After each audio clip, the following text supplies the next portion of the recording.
Los que han estado siguiendo este estudio del Apocalipsis van a recordar que desde el capítulo 4, verso 1, hasta el capítulo 20, verso 15, tenemos 7 pares de visiones. A lo que me refiero con 7 pares de visiones es que cada visión en el cielo es acompañada con una visión en la tierra, que entonces es un total de 14 visiones. En cada visión en el cielo se hablan y se dicen ciertas cosas, por ejemplo, ya sean los 4 vivientes diciendo ciertas cosas, o los 24 ancianos cantando y alabando a Dios. El punto es este, que las cosas que se hablan y se ven en el cielo tienen sus consecuencias y resultados en la tierra. Y por eso las visiones en el cielo nos anticipan y nos explican lo que va a suceder en la tierra. En otras palabras, cada visión en el cielo es la clave para entender la visión que le sigue en la tierra. Esas son divisiones hechas por el Espíritu Santo. Así es como Él las escribió a través del apóstol Juan. Ahora, los capítulos y los versos son divisiones hechas por los hombres y no concuerdan con las divisiones hechas por el Espíritu de Dios. Más bien causan desvíos y debemos de ignorarlas, excepto con el propósito de referencia, porque estas visiones en el cielo y en la tierra forman sus propios capítulos y divisiones. Por ejemplo, desde el capítulo 4, verso 1, hasta el capítulo 5, verso 14, tenemos la primera visión en el cielo. Y luego le sigue la primera visión en la tierra, que cubre los capítulos 6, verso 1, hasta el capítulo 7, verso 8. Y ahora, aquí, en el capítulo 7, verso 9, hasta el capítulo 8, verso 6, comienza la segunda visión en el cielo. Y se trata de la gran multitud que nadie podía contar y la apertura del séptimo sello. En este video solamente vamos a enfocar en la gran multitud y en el próximo video vamos a estar comentando acerca de la apertura del séptimo sello. Abran sus Biblias, por favor, Apocalipsis capítulo 7, verso 9. Dice, tras esto miré. Esta expresión señala o más bien marca una separación de la visión anterior que ya pasó y introduce una visión distinta, esta vez en el cielo. Tras esto miré, y mira, una multitud grande que nadie podía contar, de toda nación, y de tribu, y de pueblo, y de lenguas, en pie, delante del trono y delante del Cordero, habiendo sido vestidos con túnicas blancas y palmas en las manos de ellos. Cuando leemos este pasaje, lo primero que viene a nuestras mentes es la pregunta, ¿será esta gran multitud la iglesia?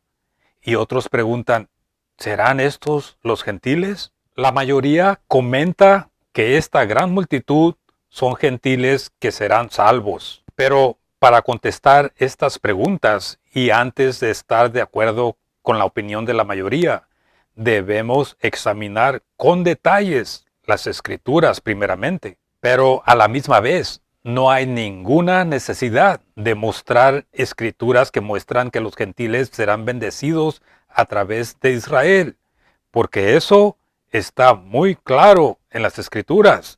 Eso es una gran verdad, porque recuerden como dice, por ti serán benditas todas las familias de la tierra. Lo vuelvo a repetir, eso es una gran verdad en las escrituras y en las promesas de Dios, pero que los gentiles serán bendecidos a través de Israel, aquí en Apocalipsis capítulo 7, verso 9, no comprueba nada, porque en este pasaje no se trata de ese tema. Noten cómo dice, tras esto miré, y mira, multitud grande que enumerarla nadie podía, de toda nación. Esta palabra de, que viene siendo la palabra griega ek, significa afuera de, o sacado de, o habiendo salido de. En el capítulo 5, versos 9 y 10, tenemos un pasaje similar a este. algo que ya examinamos en un video anterior y concluimos que se trataba de una redención de los esparcidos de Israel. ¿Notaron eso? Esto es una redención de los esparcidos de Israel y que no van a ser redimidos o sacados de una nación como la primera vez que fueron redimidos de Egipto. No, esta vez serán redimidos de entre muchas naciones. ¿Por qué? Porque están esparcidos. Y esto también lo menciona el profeta Isaías, cuando dijo en el capítulo 11, verso 11, sucederá en aquel día. ¿Cuál día? El día del Señor, del libro del Apocalipsis, que Yahvé poseerá de nuevo con su mano a los sobrevivientes de su pueblo. ¿Quiénes son estos? Estos no son sobrevivientes por casualidad.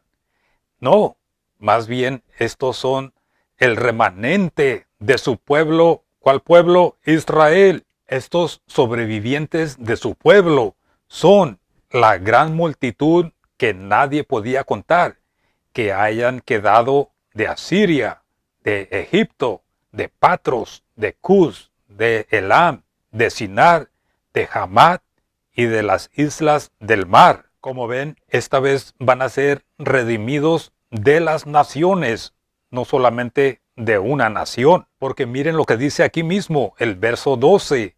Él levantará estandarte para las naciones y reunirá a los desterrados de Israel.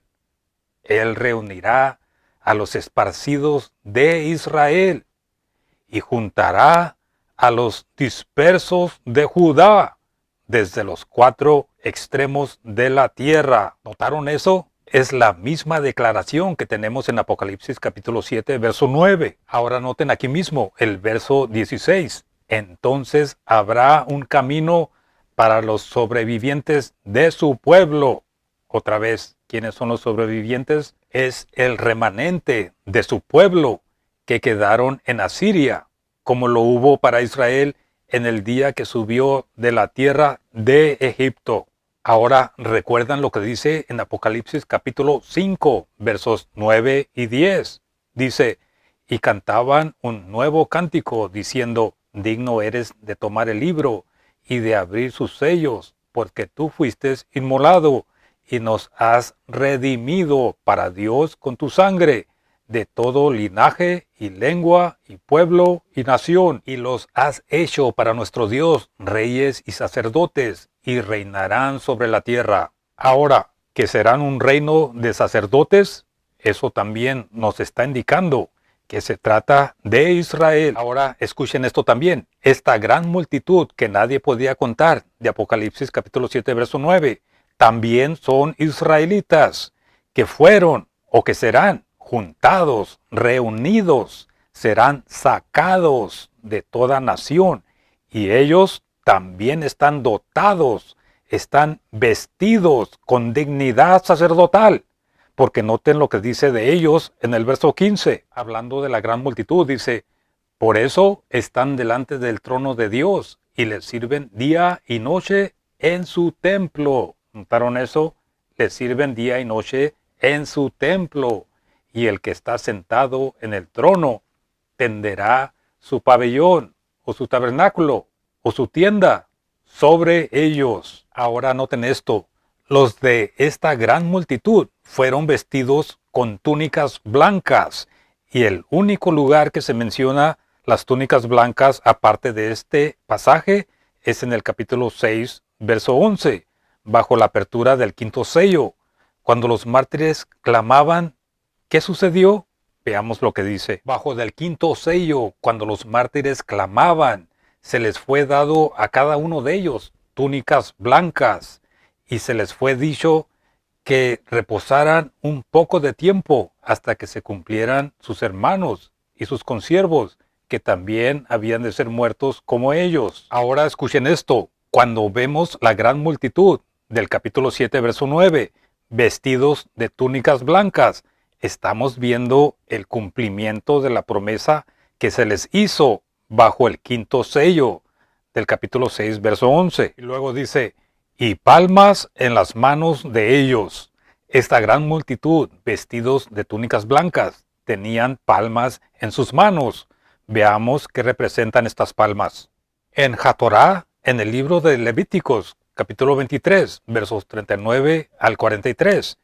Y noten que solo estoy mencionando los versos 39 al 43, pero les recomiendo y les sugiero a que lean todo el capítulo 23 de Levíticos, porque ahí tenemos toda la historia de Israel resumida o compactada en las festividades solemnes, empezando con el nacimiento de la nación, con Pesaj, o sea, la Pascua, y luego le sigue Shavuot, que viene siendo Pentecostés, luego la cosecha, que tenemos en el verso 39, el recogimiento del fruto de la tierra, luego el sonar del chofar, o sea, de la trompeta, y luego Yom Kippur, el día de expiación, y por último Sukkot, el festival de las tiendas, o más conocido como el festival de los tabernáculos. El festival de Sukkot, o sea, el festival de los tabernáculos, está conectado con la cosecha o con el recogimiento del fruto de la tierra. Y en ese mismo punto es que se menciona las palmas, como lo pueden ver aquí en el verso 40. Ahora, los israelitas tenían que habitar en Sukkot, o sea, en tabernáculos, durante los 7 días de la fiesta. Y recuerden, estas son sombras de lo que ha de venir. Y cuando llegue el verdadero festival de tabernáculos, notemos lo que está escrito en Apocalipsis capítulo 7, verso 15. Noten cómo todo está conectado. Dice, por lo cual estos están delante del trono de Dios y les sirven de día y de noche en su templo. Y el que está sentado en el trono extenderá su tabernáculo sobre ellos. ¿Notaron eso? Por esto están delante del trono de Dios. ¿Quién? La gran multitud del verso 9. Y le servirán a él día y noche en su templo. Ahora noten aquí, esta es la clave. Y el que está sentado en el trono extenderá su tabernáculo sobre ellos. ¿Sobre quién? Sobre la gran multitud. En Levíticos capítulo 23, verso 43, tenemos la razón o el propósito del festival de los tabernáculos. Noten cómo dice, para que sepan sus generaciones que los hijos de Israel habitaron en tabernáculos. Y luego dice, cuando los saqué de la tierra de Egipto. Cuando los saqué. La palabra saqué es la palabra griega ek, que tenemos en el Apocalipsis. Ahora, el festival de los tabernáculos está conectado con el año de remisión que tenemos en Devarim capítulo 15, o sea, Deuteronomio capítulo 15, verso 1. Y en Deuteronomio capítulo 31, verso 10, noten cómo dice, y Moisés les dio órdenes y les dijo, después de 7 años, en el tiempo del año de remisión, en la fiesta de los tabernáculos. ¿Notaron cómo todo está conectado? Ahora, si ustedes comparan Apocalipsis capítulo 7 con Apocalipsis capítulo 14 y Levíticos capítulo 23, van a concluir lo siguiente, que los 144,000 son los Bikurim, o sea, los 144,000 son y representan los primeros frutos. Ellos son las primicias para nuestro Dios. Y la gran multitud que nadie podía contar representa la gran cosecha que le sigue. Porque recuerden, en el Antiguo Testamento tenemos las sombras de lo que ha de venir. Y cuando lleguemos a estudiar el capítulo 14 de Apocalipsis, vamos a tener más detalles acerca de los 144,000. ¿Y por qué no son mencionados algunas tribus en esa lista? Pero noten algo muy interesante en Apocalipsis capítulo 3, verso 10. A la asamblea de Filadelfia se le prometió lo siguiente. Dice, porque has guardado la palabra de mi paciencia, yo también te guardaré de la hora de la tentación, que ha de venir en todo el mundo para probar a los que moran en la tierra. Dice, te guardaré de la prueba, no dice, te guardaré de la gran tribulación. Aquí menciona la hora de la prueba. Es una prueba que ha de venir sobre todo el mundo para probar a los que moran en la tierra. Esto va a incluir la adoración de la imagen de la bestia. Esa es la gran idolatría que ha de venir sobre todo el mundo, de la cual se les está advirtiendo a través de todo el libro del Apocalipsis. Esta prueba también va a incluir el recibir la marca o el nombre o el número de la bestia. Todo esto va a involucrar a los moradores de la tierra con ceremonias inmundas. ¿Notaron eso?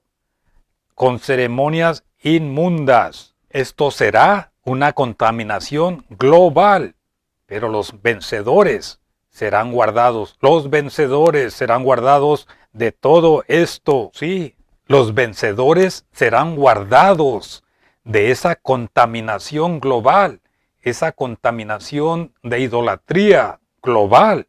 Y por esa razón, noten lo que dice en Apocalipsis capítulo 14, verso 4. Dice, estos no se contaminaron. Noten cómo dice, estos son los que con mujeres no fueron contaminados, porque son vírgenes. Y luego dice, estos son, o sea, los 144,000.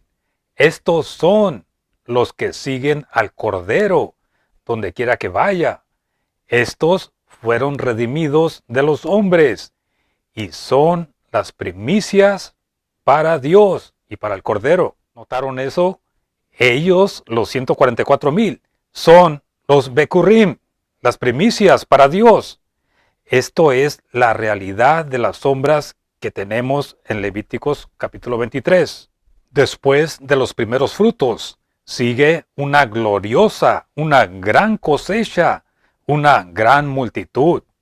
Y si los 144,000 son guardados de la hora de la prueba, la gran multitud podrá pasar victoriosamente por la gran tribulación, porque noten lo que dice en Apocalipsis capítulo 7, versos 13 y 14. Hablando de la gran multitud, dice, y respondió uno de los ancianos diciendo, estos que están vestidos de túnicas blancas, ¿quiénes son? ¿Y de dónde han venido? Y yo le dije, Señor, tú lo sabes. Y él me dijo, estos son los que han venido de la gran tribulación. La gran tribulación es el tema de varias profecías. Por ejemplo, en Mateo capítulo 24, versos 15 al 22, el Cristo relacionó la abominación de la desolación que menciona el profeta Daniel, que está conectada con una erupción terrible en contra de Israel. Notemos lo que dice en Daniel capítulo 12, verso 1. Dice, en aquel tiempo se levantará Miguel, el arcángel que vela sobre los hijos de tu pueblo. ¿Cuál pueblo? Israel. Será el tiempo de aflicción, o sea, será el tiempo de la gran tribulación, cual nunca había desde los días de la antigüedad. Y en aquel tiempo, algunos de los hijos de tu pueblo serán librados, todos aquellos que se hayan escritos en el libro. Recuerden, solamente los que están escritos en el libro resistirán o podrán resistir la presión y la tensión que se les va a dar para que adoren a la bestia y reciban la marca. Y el profeta Jeremías en el capítulo 30, verso 7 dice, ¡ay! ¡Cuán grande será aquel día! ¿Cuál día? El día de la gran tribulación. Tanto que no hay otro semejante a él. Es tiempo de aflicción para Jacob, pero de él será librado. La gran multitud que nadie podía contar y que estaba delante del trono con túnicas blancas y que salieron de la gran tribulación, que no hay otra semejante a esta, esa tribulación que oprime al pueblo del profeta Daniel, o sea, a Israel. Esa misma tribulación, el profeta Jeremías la llama el tiempo de aflicción para Jacob. Continuemos en Apocalipsis capítulo 7, verso 14, donde dice, y lavaron las túnicas de ellos y las blanquearon en la sangre del Cordero. Es un error decir que este pasaje se refiere a una era de obras, en donde el creyente tiene que hacer obras para poder salvarse a él mismo. En otras palabras, es un error decir que este pasaje se refiere a una época de obras, en contraste a la época de la gracia en que vivimos en el tiempo presente. De que sea una época o una era diferente a la del tiempo presente, es cierto, sí, son dos eras distintas, pero no se trata de una posición de obras aquí, no, más bien estos son vencedores de quien la salvación ya ha sido establecida para siempre por el sacrificio del Cristo que fue ofrecido una vez por todas, y la carta a los hebreos lo dice muy claro. Y en realidad no existe ni una escritura que asegure que alguna persona se pueda salvar mezclando obras con fe. No, más bien noten que en el libro del Apocalipsis se menciona la sangre del Cristo 4 veces, y a la misma vez noten algo muy especial, la orden en que fueron escritas. Por ejemplo, en primer lugar, tenemos en Apocalipsis capítulo 1, versos 5 y 6, la redención de la nación sacerdotal. Siendo esto la meta, lo dice muy directamente. Dice, y de Jesús el Cristo, el testigo fiel, el primogénito de los muertos y el príncipe de los reyes de la tierra, al que nos amó y nos ha librado de nuestros pecados, con su sangre, y nos ha hecho un reino y sacerdotes para Dios y su Padre. Segundo, en Apocalipsis capítulo 5, verso 9, se menciona la sangre del Cristo en relación a la redención de los esparcidos de todas las naciones por su sangre y un reino de sacerdotes en la tierra. Estos dos pasajes hablan de todo Israel, aunque el libro del Apocalipsis, desde el principio hasta el fin, se enfoca más en los vencedores, el que venciere. Ahora, los otros dos pasajes que dicen en Apocalipsis capítulo 7, verso 14, lavaron sus túnicas en la sangre. Y en Apocalipsis capítulo 12, verso 11, donde dice, ellos han vencido al diablo por la sangre.